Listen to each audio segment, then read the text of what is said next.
Bisnis itu tidak hanya untuk cari untung, tapi harus punya tujuan yang lebih besar dari hanya sekedar cari untung. Halo semuanya, nama saya Michael. Selamat datang di channel saya, Sikutu Buku. Kali ini saya akan bahas kisah inspiratif dari Hamzah Sulaiman, yang merupakan pemilik dari Hamzah Batik dan House of Raminten. Melalui pencitraan Raminten, dia dikenal sebagai pelopor pertunjukan drag queen pertama di Yogyakarta. Sebelum kita mulai, saya mau mengucapkan terima kasih buat Huang Yuanlin yang sudah memberikan 30 es krim, dan Maulana yang telah memberikan 11 es krim stroberi. Selain itu, terima kasih juga buat pendukung lainnya yang sudah memberikan es krim stroberi. Kalau kamu mau dukung Sikutu Buku, cek linknya di kolom komentar ya. Hamzah Sulaiman lahir pada tahun 1950. Dia merupakan anak bungsu dari pendiri grup Mirota. Saat Hamzah masih balita, kedua orang tuanya memulai bisnis dengan berdagang makanan di kawasan Malioboro. Toko rotinya pada saat itu diberi nama Minuman dan Roti Tawar. Kehidupan mereka boleh dibilang tergolong baik dan berkecukupan. Orang tuanya berhasil menyekolahkan anak-anaknya hingga ke bangku kuliah, walaupun tidak semua menyelesaikan pendidikan. Hamzah sendiri tidak menyelesaikan pendidikannya di Universitas Gadjah Mada. Saat Hamzah berusia 25 tahun, ayahnya meninggal dunia. Kejadian ini buat Hamzah mau tidak mau harus melanjutkan usaha orang tuanya, yaitu toko kelontong yang ada di Malioboro. Dia dan kakaknya yang lain bahu-membahu membangun toko kelontong itu hingga besar seperti sekarang. Walaupun awalnya hanya toko kelontong biasa, Hamzah punya kecintaan yang besar pada batik. Kecintaan ini membuat dirinya tergerak untuk melestarikan batik melalui pendirian Mirota Batik pada tahun 1979.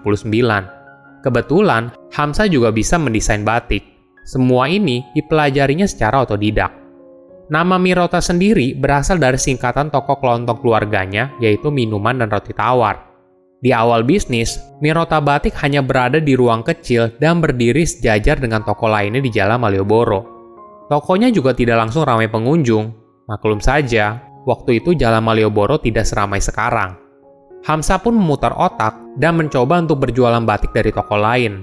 Misalnya, dengan menjalin kerjasama dengan pemilik batik Danar Hadi dan berbagai pemilik batik lainnya. Agar isi tokonya lebih bervariasi bukan hanya batik saja, Hamzah juga memasarkan barang kerajinan khas Jawa. Barang ini diperoleh dari para pengrajin yang tersebar hingga ke pelosok daerah. Seiring berjalannya waktu, Mirota Batik juga menarik minat banyak pembeli berkat caranya yang unik. Contohnya seperti ini, Hamzah mendesain tokonya dengan pernak-pernik budaya Jawa kuno. Misalnya, dengan bunga khas Keraton Yogyakarta, sesajen, gamelan, dan sebagainya. Cara ini memberikan nuansa yang berbeda. Jadi, tokonya tidak hanya menjual batik dan souvenir saja, namun juga memberikan suasana dengan kekayaan tradisi yang ada di Yogyakarta. Bahkan ada yang berpendapat kalau Mirota merupakan miniatur Yogyakarta. Apa saja ada di sana untuk memenuhi kebutuhan wisatawan. Pengalaman inilah yang membedakan Mirota Batik dengan para pesaingnya. Bisnisnya dari awal punya manajemen yang unik. Hamzah sangat memperhatikan kesejahteraan karyawan. Misalnya, dia menerapkan sistem bagi hasil untuk menumbuhkan semangat rasa memiliki. Jika penjualan di toko meningkat, maka penghasilan karyawan juga akan meningkat. Tapi, jika penjualan turun, maka pendapatan karyawan juga akan turun. Di kemudian hari, keuntungan Mirota tidak hanya dinikmati oleh Hamzah sebagai pemilik, namun, karyawan juga diberikan kesempatan untuk memiliki sahamnya. Dari situ, mereka juga akan mendapatkan bagi hasil keuntungan dari penjualan Mirota. Tidak berhenti sampai di situ, Hamzah juga membangun kompleks perumahan untuk ditinggali oleh karyawannya. Hal ini dilakukan dirinya agar karyawan bisa fokus bekerja, karena hidup mereka sudah terjamin dan sejahtera. Lantaran banyak karyawan yang bekerja cukup lama, mereka ibaratnya dianggap sebagai keluarga sendiri. Hamzah juga dikenal sebagai pribadi yang jarang marah. Kalaupun ada yang salah, dia tetap menegur dengan bahasa Jawa yang halus.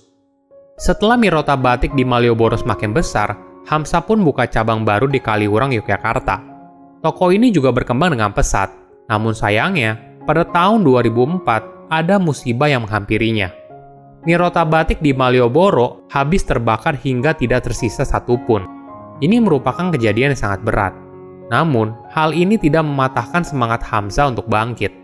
Bagi dia, cobaan berat itu harus dihadapi dengan sabar dan tetap berjuang.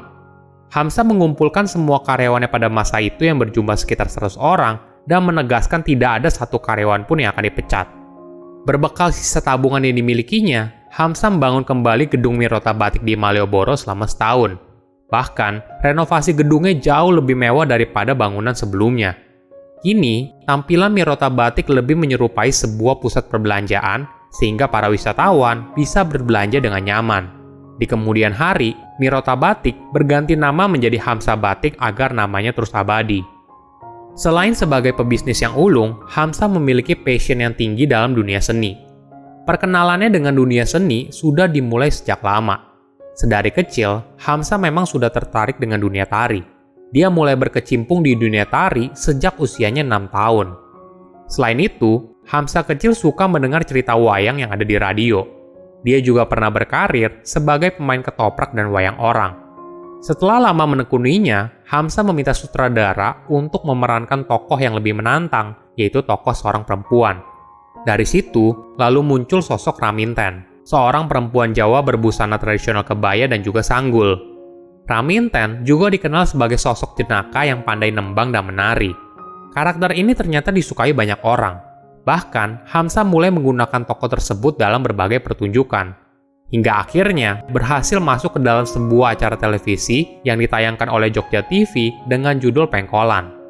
Berkat kepopuleran Raminten, Hamzah pun memutuskan nama Raminten menjadi salah satu merek usahanya, dimulai dari pendirian The House of Raminten pada tahun 2008. Banyak yang bilang kalau belum ke Yogyakarta namanya apabila tidak mampir ke House of Raminten. Sesuai dengan namanya, House of Raminten adalah sebuah tempat makan sekaligus rumah tempat Hamzah tinggal.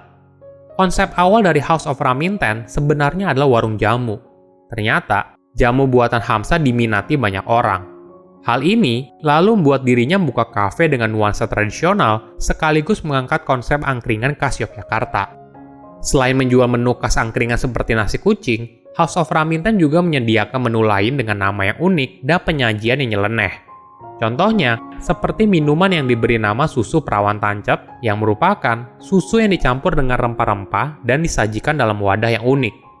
Menariknya, Hamzah tidak berminat untuk membuka konsep rumah makan serupa di luar Yogyakarta, meskipun banyak permintaan. Dia hanya ingin buka rumah makan serupa di Yogyakarta sebagai bentuk promosi dan menarik wisatawan untuk datang ke Yogyakarta. Sosok Raminten sekarang tidak hanya dikenal sebagai usaha tempat makan, namun berkembang ke berbagai usaha yang lain, misalnya Raminten Fotografi, Raminten Cabaret Show, Bakpia Raminten, dan sebagainya. Kini, Hamzah sudah tidak lagi fokus mengembangkan kerajaan bisnis dan lebih memilih untuk menikmati masa tuanya. Saat ini, kerajaan bisnisnya sudah dijalankan oleh anak angkat dan karyawan kepercayaannya.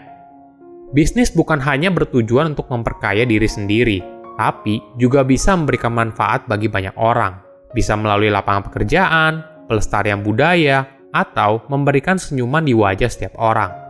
Silahkan komen di kolom komentar pelajaran apa yang kalian dapat ketika tahu informasi ini. Selain itu, komen juga mau tahu informasi apa lagi yang saya review di video berikutnya.